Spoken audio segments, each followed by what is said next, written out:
तर मंडळींनी सकाळी उठान बघलंय तर नारळ आपोआप कसे पडतात म्हटलं. तर नमस्कार मंडळी, मी मालवणी यश आणि तुमचं पुन्हा एकदा स्वागत आहे माझ्या नवीन व्हिडिओमध्ये. तर हे काका इल्लेले आज नारळ काढू. तर आमचे जास्त ते नारळ हेच काढतात.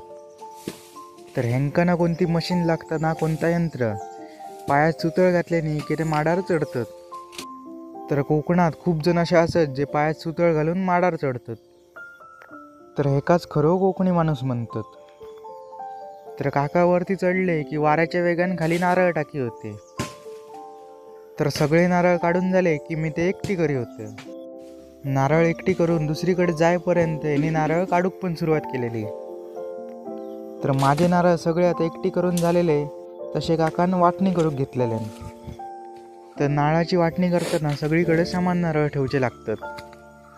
तर काका आता शिस्तीत वाटणे करी होतो, पण मगेन मधीच खडे अडकलो काय माहिती. तर जसे वाटणे करून झाले तसे मी नारळ उचलले आणि हाडून ठेवले घरात.